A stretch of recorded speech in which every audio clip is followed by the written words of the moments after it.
November 22, 2018, Thanksgiving.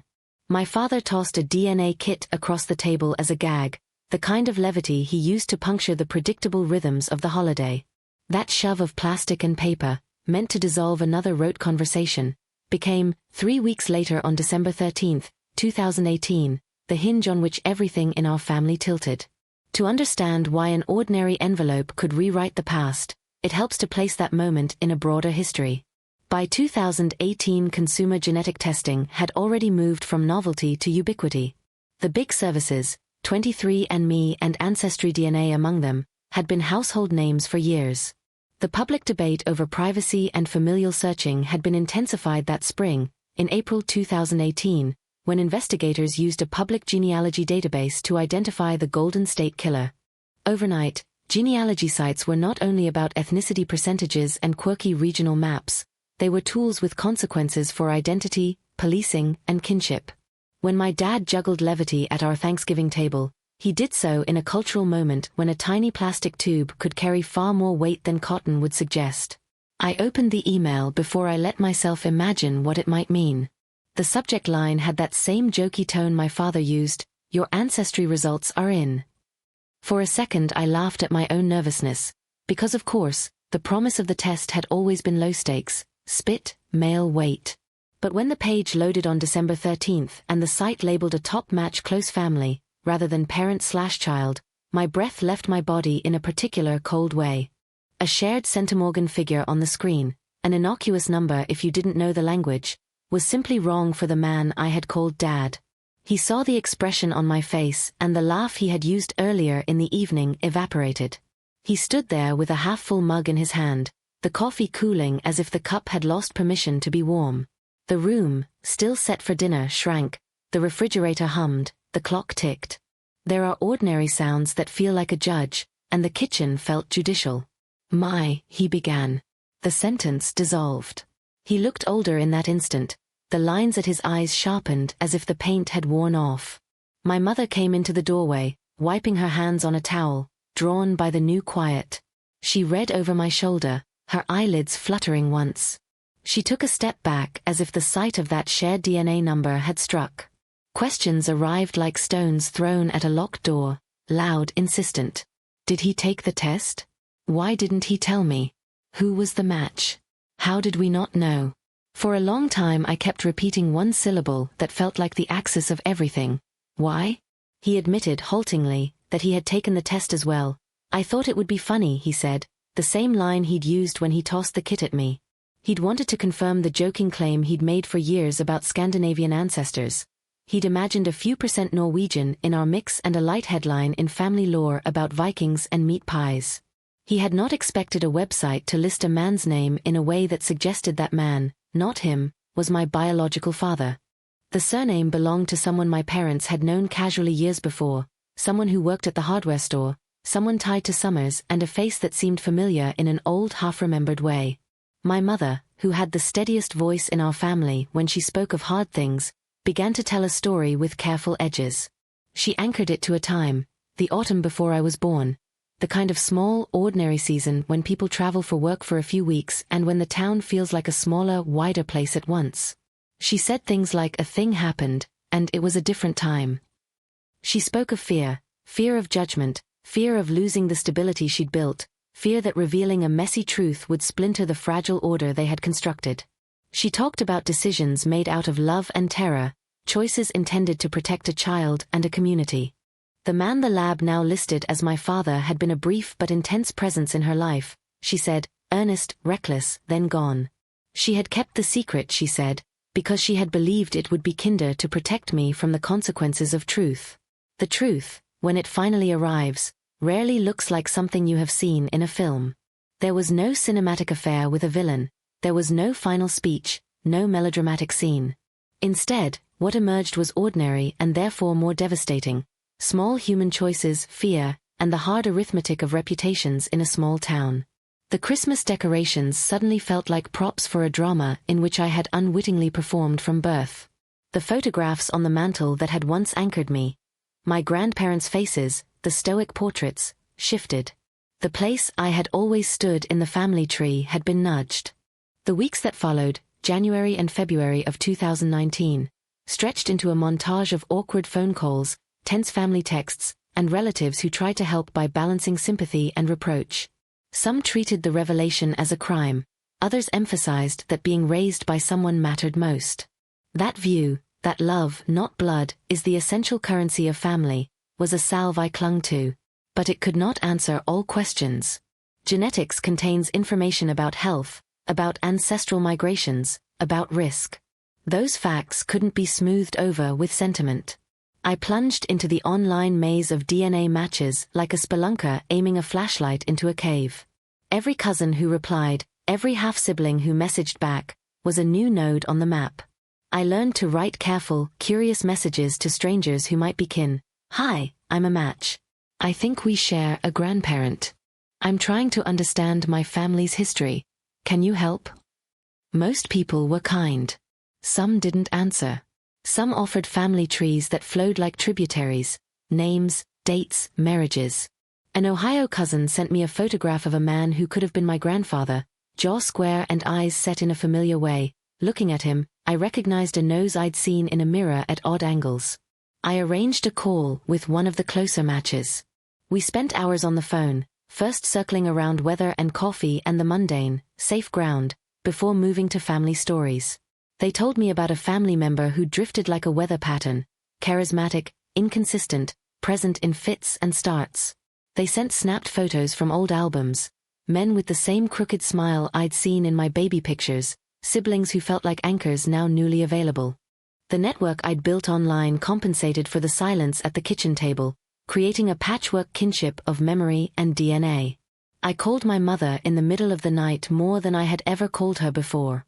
We stitched the past together over slow hours, sewing bad seams that, nevertheless, held. She said again and again she had wanted to protect me. She had not imagined the truth would leak out via a lab slip. Guilt resided in her voice like an extra syllable. My father, the man who raised me, didn't leave. He stood with us, absorbing a narrative that required him to admit ignorance without losing love.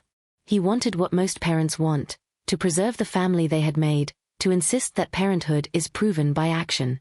He carried on teaching me to drive, attended graduations, patched scraped knees. Not everyone chose that path.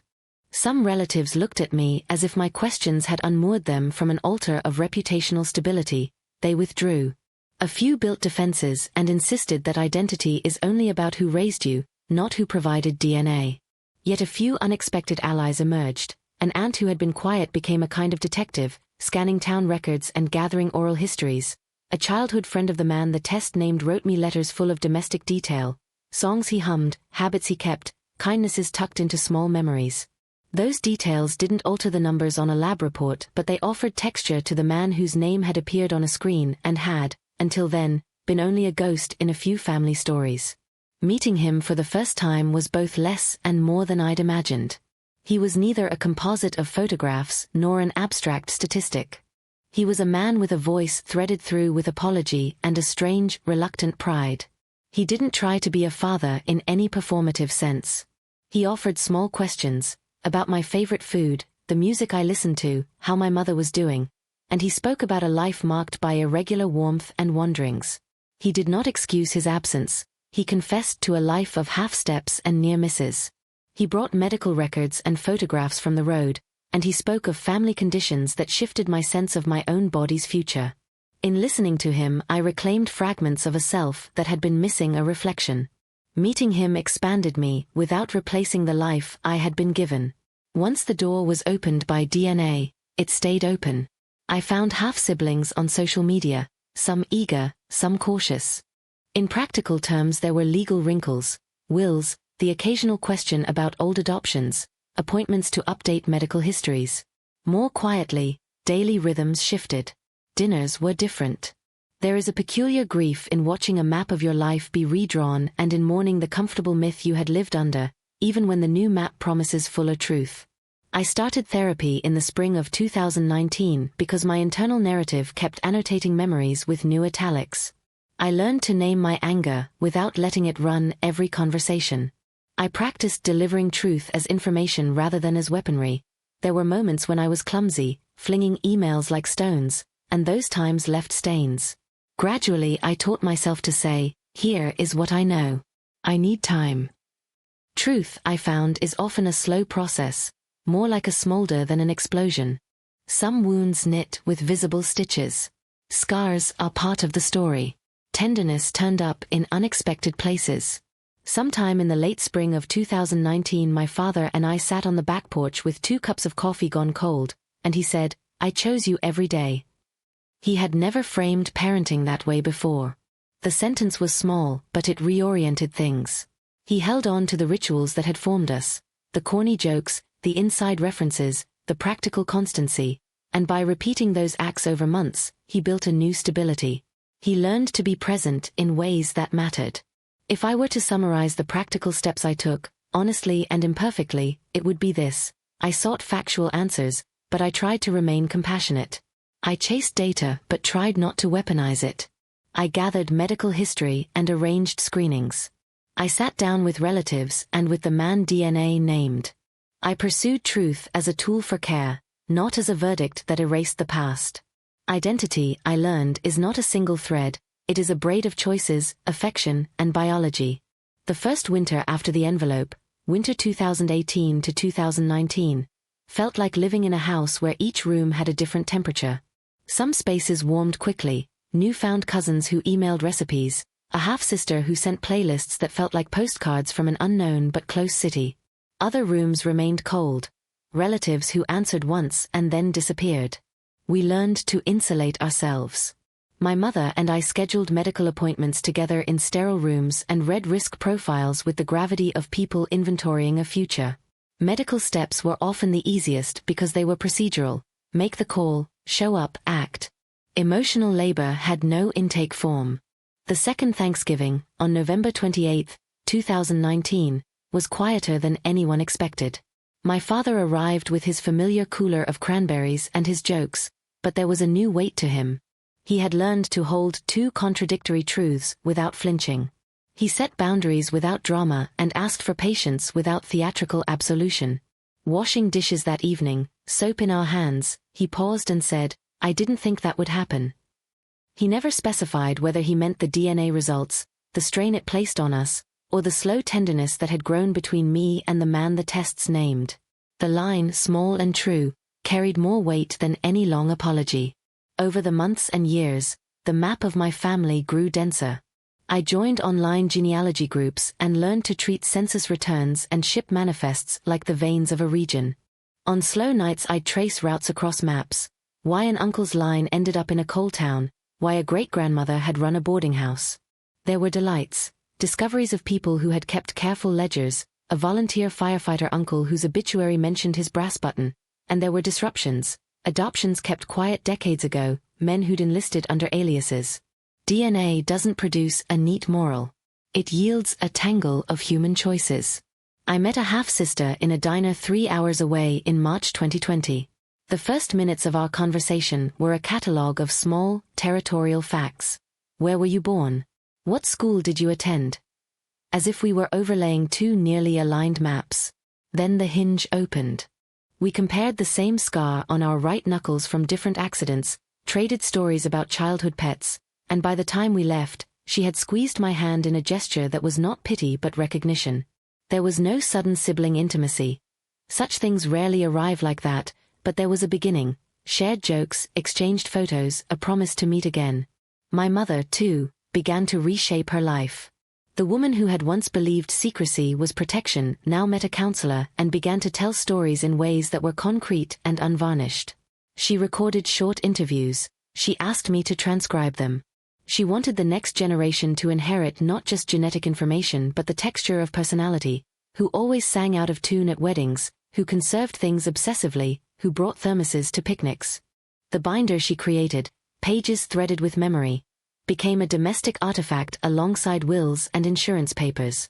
Legal edges surfaced too. My father, pragmatic, made an appointment with an estate attorney in late 2019 more to settle his own anxieties than because a new biological claim demanded it. Wills were clarified, beneficiaries reviewed, emergency contacts updated. The formal paperwork had never fully captured emotional realities. Now we took pains to align the legal documents with the life we had lived. We ran into ethical questions that had moved from op-eds into our living room. Who owns genetic data? How should databases be used by law enforcement? We took precautions, removing raw data from public sites, consulting with a genetic counselor about privacy, agreeing to tell younger family members the truth in stages appropriate to their age. Anger arrived uninvited. A cousin accused me, in a blunt message at 3 in the morning, of digging up trouble, of violating family privacy. I wrote back calmly, surprising myself with the steadiness in my tone, explaining why I had pursued answers and how those answers could be both clarifying and disruptive. Sometimes people cannot stay with a new map. They turn away. Those who did lean in, my father among them, gradually learned to carry the consequences. Romantic relationships shifted subtly. When dating after the revelation, I often explained family history earlier than seemed necessary. The honesty functioned as a kind of screening. Some potential partners were generous and curious, others disclosed they didn't have the bandwidth to hold the complexity. In the small domestic gestures, someone sitting with me while I called my mother and didn't hide when I cried, I learned to detect compassion. Those acts of quiet presence were the true currency of intimacy. I had to rebuild my internal sense of belonging. The life I had known felt like a house with a new room attached awkwardly. I had to help build a doorway. That doorway was constructed by people who showed up for birthdays and funerals, by cousins who hosted me for sleepovers, by a biological uncle who produced a shoebox of letters. The addition didn't erase the original home, it enriched it, sometimes awkwardly, sometimes with surprising grace. I had to set boundaries too, gently telling nosy relatives my identity was not a party trick and insisting that my life not be reduced to a reveal. Years advanced.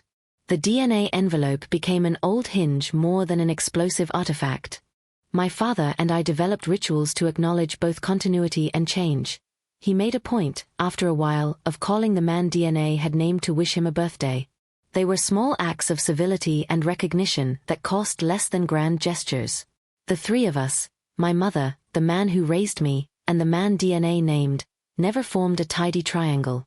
They formed instead an arrangement of mutual respect, practical awkwardness, and a new kind of responsibility.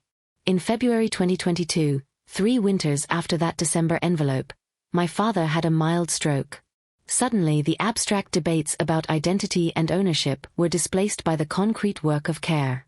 In hospital corridors and over bowls of soup, we revised roles that had been settled for decades. The man who had once used humor to deflect difficult things now needed steadiness. Those months required acts that are unglamorous and sustaining, driving to appointments, reminding about medications, bringing stews he'd pretend not to like. The stroke left him slower and more cautious with words, but it didn't change the fact that he had tried, in the years since the DNA revelation, to be accountable. Medical appointments during that period illustrated how genetic information could become practically useful. A cardiologist, looking over our family's newly compiled histories, recommended targeted genetic testing for patterns of arrhythmia. A genetic counselor explained risks with measured sentences. Sometimes a variant elevates risk, sometimes it suggests management strategies. For a cousin who had always waved off palpitations as nothing, the follow-up testing led to medication that regulated an arrhythmia. For us, the DNA envelope was no longer merely a source of identity trouble, it was a tool that led to concrete interventions. Those practical cascades reinforced a conviction that shaped my public voice. Genetic answers matter not only as curiosities but as actionable health information. The envelope had reconfigured personal narratives and, in some instances, opened paths to prevention and care. I began to speak at community centers and town halls, not as an expert but as someone who had lived the messy consequences. I urged better consent processes for commercial testing companies, clearer options for data deletion, and protections against unexpected law enforcement uses. Small legislative changes followed in some places, and while the progress was incremental it mattered. Slowly, consumer options tightened, companies clarified opt-out features, and terms that had once been obscure, de-identified data, familial search, became part of public conversation. Unexpectedly, kitchens became bridges. The half-sister who sent a family recipe in an early message proved to be a formidable cook. We spent a weekend in her tiny kitchen trading technique and stories: risotto, instructions scrawled on index cards, laughter that fit into the spaces between sentences. Those domestic acts, cooking the same dish the way a parent once did, were more reparative than any formal ritual. We left with a scribbled recipe and a pledge to see one another again. Not everything healed. Some fissures hardened. A cousin who'd accused me of stirring trouble stayed distant. At family events, a layer of wariness sometimes wrapped itself around conversations. I learned to accept that people have different capacities for change. I also learned the limits of clarity. Knowledge severs some ties. Not every question had a satisfying answer. My mother, who had borne the weight of secrecy, found solace in the act of recording stories. The binder she assembled, handwritten narratives, taped interviews, recipes, and small photographs, became a repository of more enduring inheritance than a will. She wanted grandchildren to inherit the peculiarities of a family, a propensity for singing off-key, a stubborn refusal to throw anything away, an obsession with thermoses. Those stories, she believed, mattered as much as any DNA sequence. Years later, when my partner and I considered starting a family, the question of genetic information returned with a new urgency. We sought counseling, considering what knowledge would be useful for prenatal planning and what might be better deferred. The counselor gave practical frameworks: weigh the actionability of information, discuss storage and access, consider the psychological burden of early knowledge. We opted for a targeted testing strategy, using clinical channels that prioritized interpretation and follow-up over immediate consumer revelry.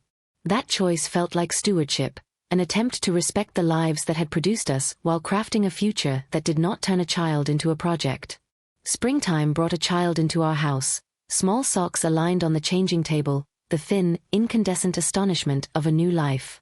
We delayed non-essential genetic testing until there was a clear clinical reason, deciding that knowing everything at once would not necessarily be a kindness. Instead, we focused on building a ledger of family health and a set of rituals that would introduce a child to lineage with the right balance of truth and shelter. The envelope continued to ripple outwards beyond our living room. I testified at a city council meeting on the intersection of privacy and consumer genetics, urging clearer informed consent and better deletion options. I worked with local privacy advocates on language for ordinances. Progress was slow, detail by detail, but it mattered. Companies updated their terms, a few offered more transparent opt-out tools, and local clinics tightened protocols for storing raw data. At funerals, the new customs were subtle but telling. When an aunt died, we didn't only carry a casket, we also brought recorded stories, letters, and recipes. The shoebox of old letters the biological uncle had produced at length earlier in our process became an artifact to be read aloud with trembling voice. The rituals, reading, passing around photos, telling small stories, became ways of integrating odd seams into the household fabric. Time healed unevenly. My father relearned how to walk after a fall and celebrated the child's first steps with a kind of embarrassed delight. He learned practical acts of care he had once delegated, folding sheets, reading a prescription label aloud, reminding my mother about appointments. He apologized in the blunt, domestic way he knew, short sentences, small acts. When he finally died, old, having lasted longer than some expected after the stroke, the inventory of his life refused a tidy moral. He left a will with the usual bequests and a small handwritten note: learn to be kind about tough things. It felt quintessentially him, practical, partial, oddly tender. After the funeral, we gathered at my mother's house. Some relatives had been in our lives all along. Others arrived only after the DNA envelope had reconfigured things. We argued briefly about photographs and who would keep what, but mostly we sat with pie and stories, and the ordinary grounding work of mourning, calling relatives, arranging another dinner, discovering jam jars in the back of cupboards, slotted us into intimacy again. The envelope, over the years, became a seam in the tapestry rather than its defining thread. We established routines: a family binder for medical histories, a folder of scanned letters for grandchildren, a monthly call on the first Sunday to keep doorways functional. Each of these small commitments built infrastructure that made family life resilient in a new way. People sometimes asked me whether I'd regretted opening the envelope. There is no simple answer. I mourned the loss of comfortable myths and didn't regret asking questions that allowed preventative care and new connections to emerge. We made mistakes: brusque emails, boundaries misread, But we also derived benefits: better screening, new recipes, friends who became steady support. The choices we made, delaying certain tests for our child, seeking counseling, advocating for better privacy, felt like thoughtful responses to imperfect circumstances. As our daughter grew, she became both a child of the present and an inheritor of a more complicated story. She loved maps, literal transit schedules and imagined star charts, and she would pore over the binder.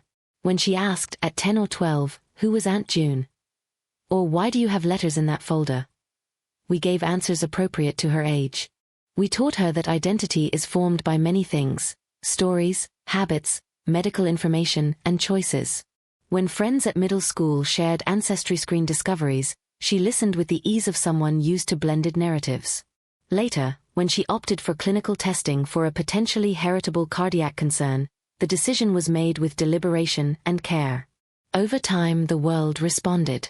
Consumer companies made some changes under public pressure, legislators added thin lines of protection, and clinicians grew more practiced at talking about probabilities.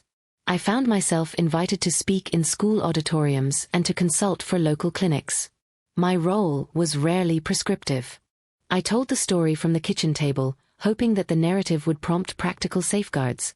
Keep a counselor's number, remove raw files from public sites when appropriate, weigh benefits against privacy costs. Sometimes old hurts resurfaced unpredictably. A cousin would ask at a holiday table, awkwardly, whether it was permissible to search the family on a testing site. We told them our approach: clinical testing when warranted and conversations before surprises. We convened a community workshop in the local library with a counselor, a lawyer, and a clinician, framing the issue for other families. The room filled with folding chairs and notebooks. People arrived with snacks and raw worry. The goal was not to give definitive answers, but to normalize the discomfort and equip people to make deliberate choices. Small rituals mattered.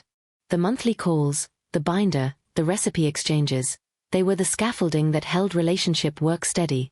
Practicalities like a shared calendar for medical screenings, a folder for scanned letters, and coordinated appointments became forms of love.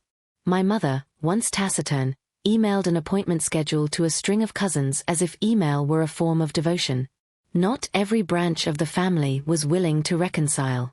The cousin who accused me of digging up trouble did not rejoin the fold.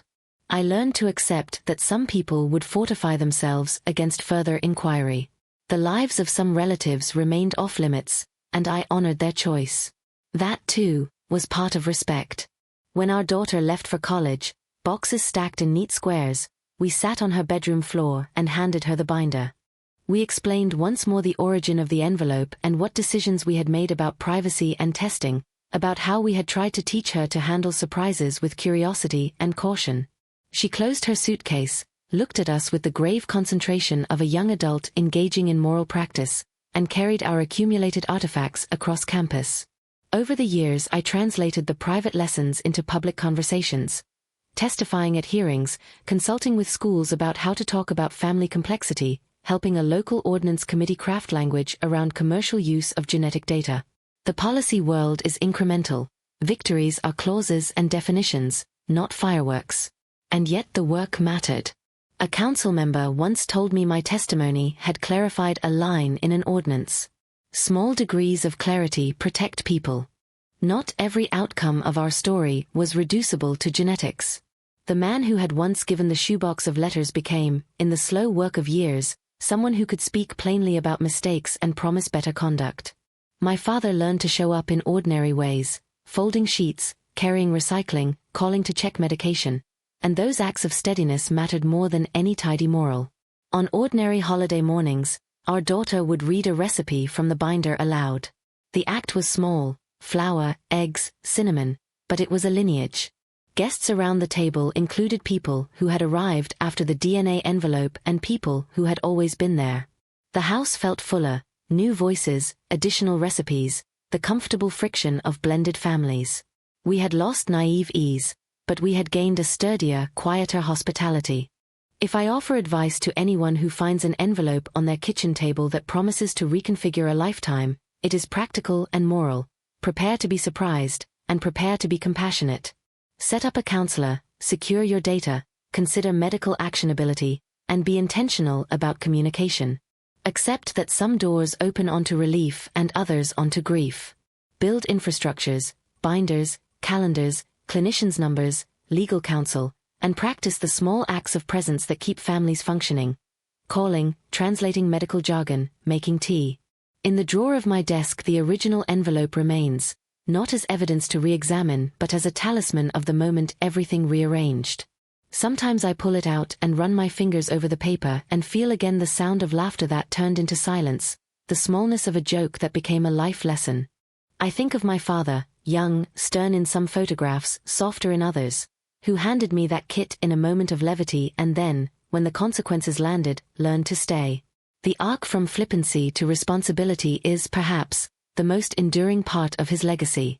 We do not pretend growth erases pain. There are still thin hesitations at reunions, old wounds that open on anniversaries, questions without answers. But there are also moments of repair, a cousin's laugh, a half-sister's text about a family recipe, a man who calls to ask whether my mother has taken her blood pressure. Those small acts are neither tidy compensation nor full reparation. They are the real work of living with knowledge. Over time, I turned the private lessons into public service. I helped craft small protections in local policy, organized community workshops, and spoke in school auditoriums. I told the story as kitchen table history, something local, practical, human, rather than a spectacle. People came to me afterward to say they had finally had a conversation with an estranged parent, or that a friend had scheduled a cardiology appointment after a story they heard at a talk. Those ripples mattered. When my father died, we catalogued what he had done well, routines he'd taught, practical sensibilities, a tempering of jokes with responsibility. He left a note with the simple charge, "Be kind about hard things." I think of that instruction often. It is not doctrine, it is a practice. Our daughter grew with maps in her head and a binder in her backpack. She asked questions gently and made decisions with a sense of stewardship. She chose clinical testing when the reason was medical and chose to keep other curiosities for later. She learned, as we did, that answers are tools, not verdicts. They can open pathways to care and complicate relationships in ways that require patience and humility. If there is a final observation I can offer, it is this: opening that envelope is an invitation to a kind of work. It asks you to build the infrastructure for honest, sustained family life.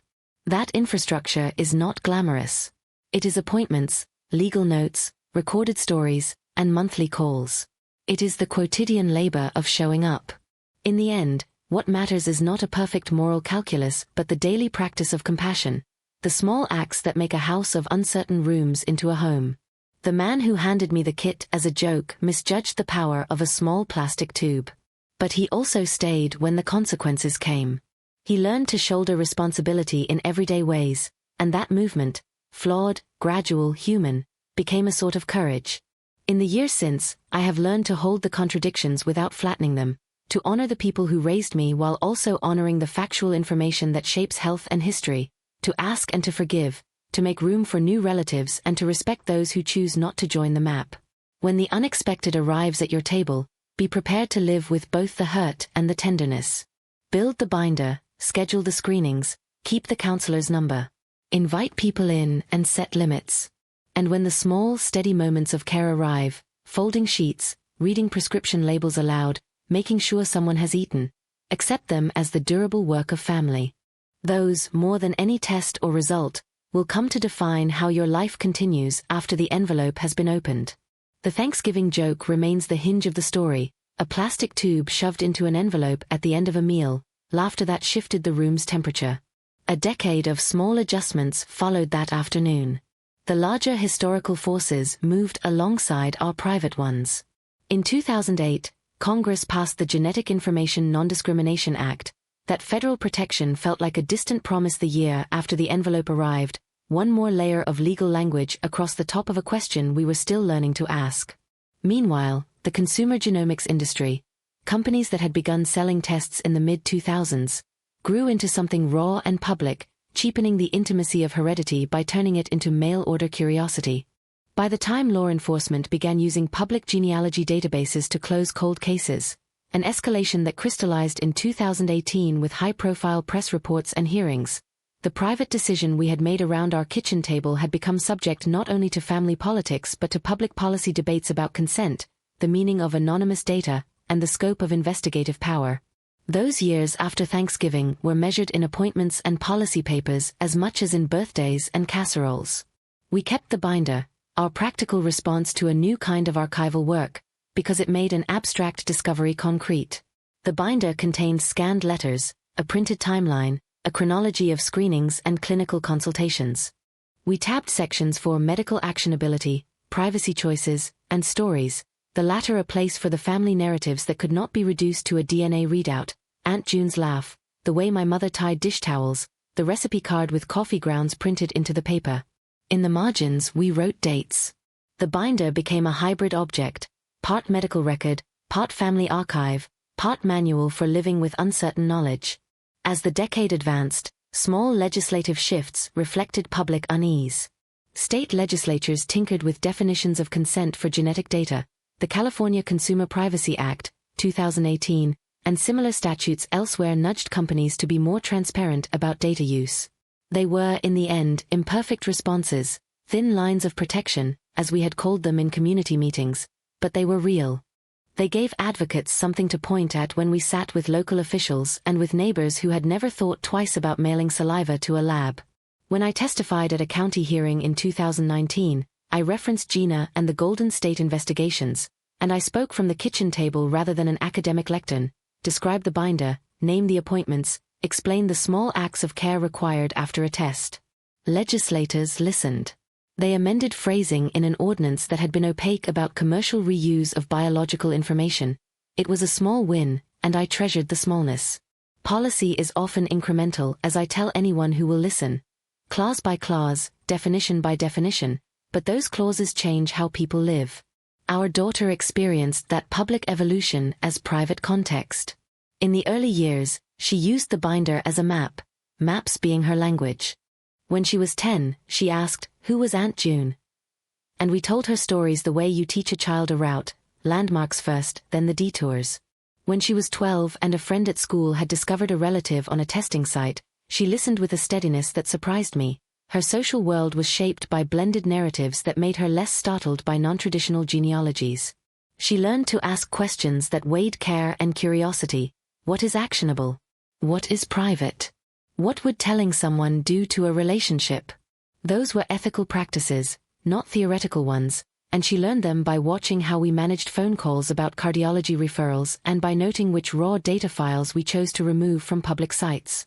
Her choice to undergo clinical testing for a potentially heritable cardiac condition was made calmly and with the binder at hand. The decision felt like continuity more than rupture. The envelope had taught us that the discovery of genetic risk is not a single moment but a chain of consequences. Monitoring, lifestyle adjustments, family discussion, sometimes medical intervention. The clinical test itself, ordered through a cardiologist, annotated in the binder, brought a relief that felt almost ordinary, a recommendation for periodic imaging, a note about medication tolerance, the quiet satisfaction of something tangible to act upon.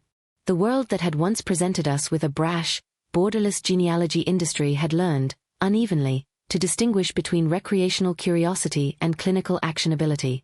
That distinction mattered in our lives. At home we converted narrative into practice. Family rituals, monthly calls, shared calendars for appointments, staggered reminders about screenings, were not ceremonies, they were scaffolding. After the envelope incident, my mother began to communicate through lists and schedules as if those were forms of tenderness. Medical Wednesday became a joke and a plan. We printed prescription labels and mailed them to relatives who would otherwise misplace a pill bottle. These were small, domestic labors that had been redefined by new genetic knowledge. The binder's recipe cards were as important as its clinical notes. Food kept people present for one another, and recipes were a language we shared with a softer touch than a test result could offer. Not every family member accepted that path. Our cousin who accused me of digging up trouble stopped coming to birthdays. I learned to accept that absence, to honor people whose self-protection required distance. That acceptance became a moral parameter of the binder, documents for those who wanted to know, boundaries for those who did not. At community workshops I organized at the library, we framed the conversation to include both positions. how to respect a relative's refusal, and how to prepare if you yourself wanted to act. A local counselor taught people how to script conversations. A lawyer explained custody and privacy hypotheticals. A clinician demystified penetrance and risk. The room, in those evenings, felt like another kind of family, constellations of curious, anxious people trying to translate data into living. By then the world had changed enough that my work in public forums felt useful. I was asked to consult with clinics about how to explain risks without making them deterministic, how to help patients decide when a test was clinically indicated and when it was not. I spoke in school auditoriums about the ethics of curious genetics and the practical necessity of a counselor's number. I shared a photograph in one talk, the worn envelope from that Thanksgiving, because the physicality of the object made the story concrete. Audiences responded not with moral absolutes but with the one thing that made all this work worth doing. People telling me they had finally had a hard conversation, or that someone had scheduled a screening after hearing my story. That kind of diffusion changed the texture of other families' lives in the same small way the binder had changed ours. The arc with my father remained a complicated thread. He had begun as comic, an instigator whose practical joke prompted the first silence, but over the years he learned to be present. He died one spring. The precise year mattered less to me than the sense of time closing and opening again. Years of afternoons folding sheets, the steady rituals, the telephone calls to check on diabetes supplies. In his final weeks, he urged us to be kind about hard things. Compassion as a directive, a last testament that required no legal language. We catalogued what he had done well and what he had not. We kept his note with the binder. His misjudgment had been real, the consequences undeniable, but the work that followed, his presence in the small acts of life, reframed him rather than erasing the past.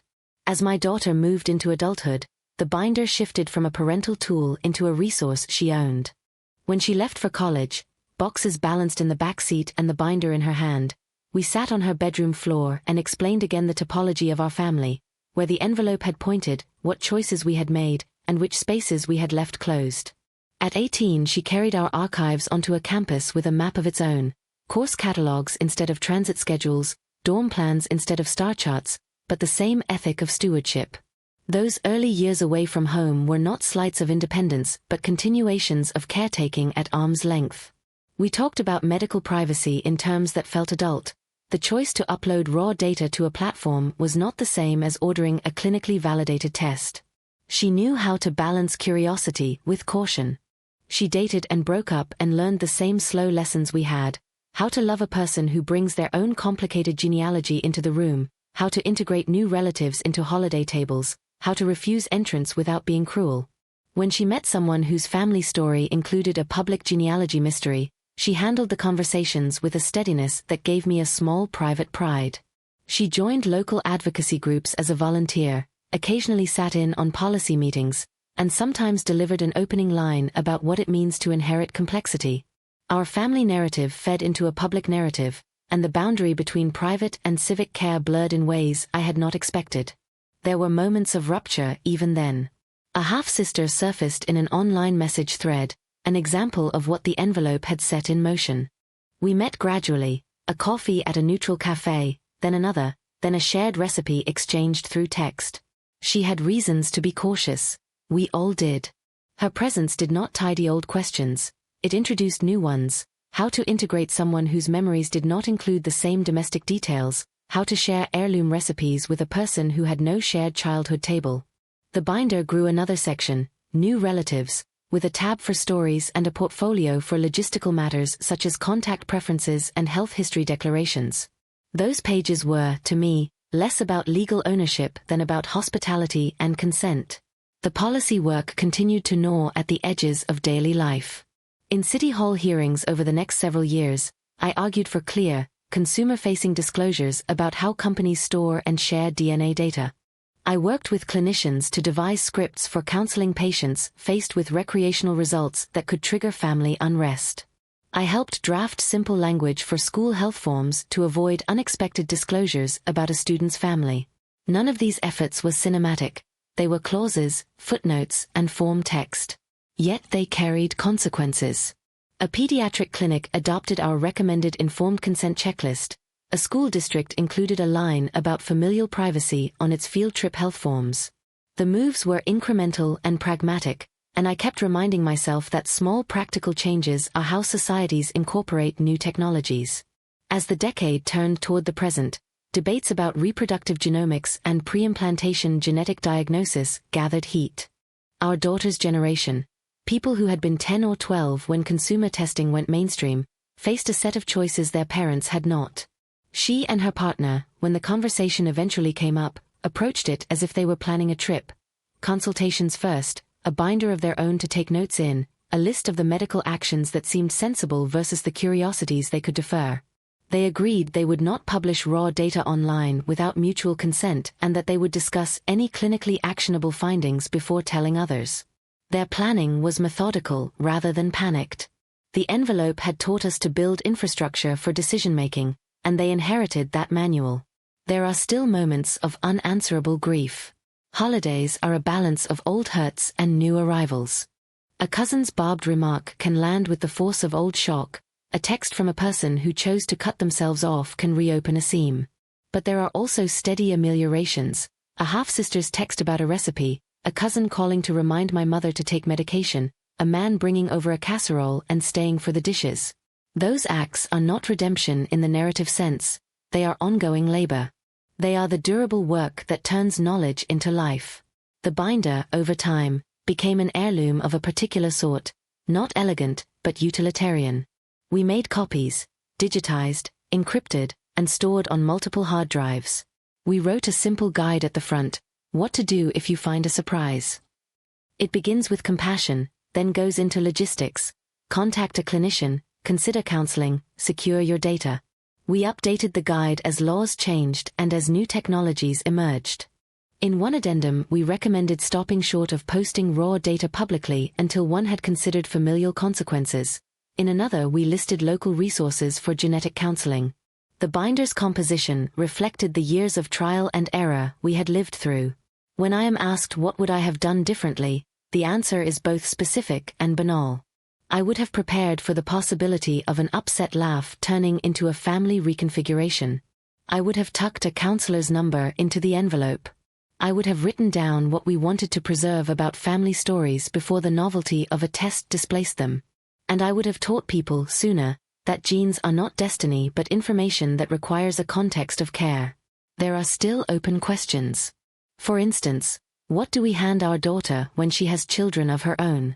Do we pass along the binder as an introduction, a set of instructions, a talisman? Do we, in some future Thanksgiving, allow a plastic tube back onto a table as a light-hearted gift? Those decisions are not theoretical. They are a set of practical judgments that will be made in the ordinary work of parenting. The envelope itself, tucked in a drawer now, is both relic and reminder, a physical memory of the day everything shifted. I do not imagine the story will resolve into a neat moral. The cultural conversation about consumer genomics, privacy, and family will continue to evolve. Laws will be amended, companies will shift policies, and new technologies will present fresh ethical puzzles.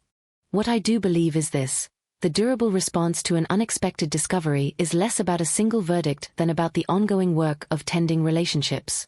The binder, the calls, the appointments, the small acts of hospitality, these are the things that let us live with knowledge without being consumed by it.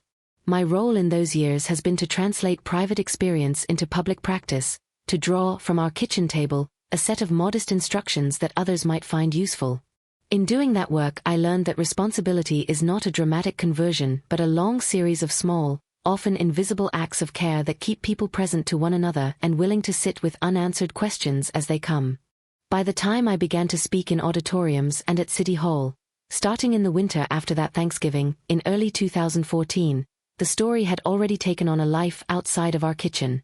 I told audiences not a fable but a chronology, the date on the envelope, the first stunned silence at the table, the weeks that followed when we learned to treat information like a stray animal.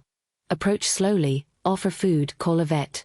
I would say that consumer DNA testing had gone from novelty to near ubiquity in a few short years, that the industry's expansion in the early 2010s had outpaced most of the legal and clinical scaffolding people needed to use the results wisely. I traced a timeline: 2008 for Gina's limited protections, the rise of direct-to-consumer tests around 2010 to 2013, the public reckoning in 2018 when law enforcement used open genealogical databases to find suspects, and I tried to show how those milestones changed the options in people's hands. In hearings at City Hall in the autumn of 2015 and again in 2017, I argued for what sounded like small things: clearer language in consent forms, defaults that required explicit opt-ins for research use, a promissory note that a company would not re-identify or sell a person's genetic data without clear consent. The technical detail, the length of retention, the approach to de-identified data, the chain of custody, mattered to very few outside the rooms where they were argued, but they mattered a great deal when a family got a surprise. We worked with librarians and school nurses to draft explanations that could live in a student packet without sounding like legalese or scare copy. Lawyers and clinicians were sometimes impatient with my insistence on plain sentences. I kept pressing that a parent picking up a consent form between breakfast and a field trip should be able to see, at a glance, what might follow if they handed over a cheek swab. Policy moves, in our case, were incremental and iterative. A pediatric clinic in the city adopted our checklist in 2016. A nearby school district added a single line about familial privacy on permission slips in 2018. The changes were not glamorous. They were paragraphs appended to already long forms, a staff meeting agenda item, a training module that lasted 45 minutes. But I kept hearing back from families: a mother who had been worried about how to explain a result to a teenage son, a teacher who had been blindsided by a student's disclosure and wanted to know how to respond without harming anyone. Those small shifts, when aggregated, made the space around a family's kitchen table a little safer. My own family life continued to move through ordinary events that became historical markers when viewed across the years. The father who had thought a DNA kit would be a joke adapted slowly. He attended a genetic counseling session, puzzled at first by the clinical language and the diagrams, then grateful for the counselor's quiet help in framing questions for relatives. He learned, imperfectly, that being present after a misstep required more than apologies. It required daily gestures, picking up prescriptions, asking about glucose readings, remembering which foods set off the rash. He lived through several winters where small routines defined the year: changing the thermostat, bringing in groceries, sitting through PBS programs about history while we read the captions aloud. He died one spring in late 2019, and even then the immediate chronology of his death receded into the texture of a life: the last calls to check on diabetes supplies, the way he fussed about the yard, the ironies and regrets folded into his final conversations. His last directive, "Be kind about hard things," became, in its quiet way, the rule we tried to teach out loud in policy meetings and in the binder. Our daughter's progression through adolescence also tracked the wider cultural arc. She was roughly 12 when the DNA kits became commonplace in our circles, and by the time she left for college in the fall of 2019, she had watched the long debate over what to do with genealogical surprises. We sat on her bedroom floor that August, surrounded by boxes and the soft flannel of an old blanket, and explained again the topology of our family, what we had chosen to put into the public record and what we had chosen to keep behind a locked door. She left with the binder in her backpack, not as a talisman but as a toolkit: clinician contacts, counseling referrals, a short list of questions to ask before uploading raw data to any platform. Her generation, as I saw it, was taught earlier about the ambiguity of genetic information, about how a single result could open a room full of relatives and questions, and so she approached romantic relationships, medical choices, and conversations about children with a deliberate steadiness. The debates about reproductive genomics that gathered force as she entered adulthood were not abstract to us. Between 2018 and 2022, discussion of pre-implantation genetic diagnosis, carrier screening, and non-invasive prenatal testing had moved from elite medical journals into plain language reports and op-eds. Couples in our circle wrestled with new choices: whether to use PGD to avoid a known familial mutation, whether to seek expanded carrier screening, how to weigh the lived reality of a condition against the possibility of designing a child. My daughter and her partner treated the matter like preparing for a long trip: appointments first, multiple consultations, a list of outcomes they found acceptable and a separate list of questions to defer. They decided, in a moment that felt both practical and ethical, that they would not upload genetic data without mutual consent and that clinically actionable findings would be discussed privately between them before any wider disclosure. That methodical, documented approach felt like an inheritance as tangible as the binder itself. There were, of course, ruptures, personal and public. In 2018, the use of consumer databases to aid cold case investigations surprised many families who had assumed their data would be used only for ancestry or health reports. States began to respond with a patchwork of rules about law enforcement access. Companies altered default settings or built-in opt-outs. One major platform changed its interface to make law enforcement matching an opt-in rather than an automatic feature. These policy shifts mattered in the rooms where I consulted because they meant that families confronting a genealogical revelation could, at least in some contexts, know what authorities might ask for and how to resist overbroad information requests. On the family level, the appearance of a half-sister in an online message thread extended the story into the domain of intimacy. We arranged a coffee in April 2020 at a neutral cafe that smelled of espresso and newspaper ink. Social distance was then a new practice, but the point of meeting was simple: to see if there were shared stories or recipes or photographs that could form the basis of a relationship. She came with a cautious optimism, photos of children, a query about a grandmother's seam-ripping technique. And we, in turn, came with the sense that time would do much of the work. We did not attempt to force unity or to rehearse legalities about inheritance. Instead, we added a tab to the binder, New Relatives, with contact preferences, notes about health history conversations, and a page of suggested boundaries. Those pages functioned as etiquette as much as record-keeping, an instruction not to assume intimacy but to allow for it if both parties desired. By the middle of the 2020s, the legal environment had shifted in fits and starts. International rules like the EU's General Data Protection Regulation in 2018 pushed some companies to rethink their data usage models. State-level consumer privacy laws in the United States introduced notice and consent demands. Meanwhile, the work of advocates and clinicians made small but steady inroads. Clearer disclaimers on some platforms, mandatory reporting lines for labs when results had immediate clinical actionability, a handful of hospital systems adopting standardized counseling protocols before offering genomic sequencing to adults. None of this amounted to a tectonic shift, but it did change the landscape of options available to families who encountered surprise results. The binder continued to evolve. We digitized and encrypted copies, distributed them to trusted relatives under strict instructions, and updated the guide as new resources emerged. We added an addendum in 2021 advising caution about public data sharing and a list of local genetic counselors who offered sliding scale fees. I started keeping a short chronology at the back: dates of key conversations, the first correspondence with the half-sister, the clinic visit where a counselor walked us through penetrance and variants of uncertain significance. These notes read like a small family archive, a record of how calls were handled and who had been told what. Sometimes I felt the ache of wanting to tidy the past, to have a single documentary record that explained why a joke had become a turning point. More often I recognized that the mess was, in fact, the point. Families, like archives, are accumulations of messy choices. There were also moments that felt like cultural inflection points. A national conference in 2022 convened clinicians, ethicists, and consumer advocates to talk about reproductive genomics and the ethics of embryo selection.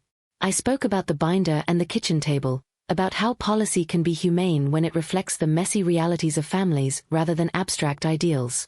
I urged policymakers to fund counseling resources and to support community education programs that would give parents practical tools without steering moral panic. The audience, in many ways representative of a field wrestling with its own speed, responded not with easy consensus but with a readiness to experiment with small pilots. Community-run counseling workshops, low-cost telecounseling for rural families, and written materials translated into the languages of local neighborhoods. There were hard personal choices too. A cousin decided, after conversations with a genetic counselor and his partner, to pursue pre-implantation genetic testing to reduce the risk of a severe recessive condition that had surfaced in a distant branch of the family. He and his partner underwent several cycles, weighed the ethics of embryo selection, and ultimately made a decision that felt right for them. The process did not erase older wounds. It opened new conversations about who gets to make reproductive decisions and what counts as responsible parenting. These were not topics that lent themselves to simple adjudication.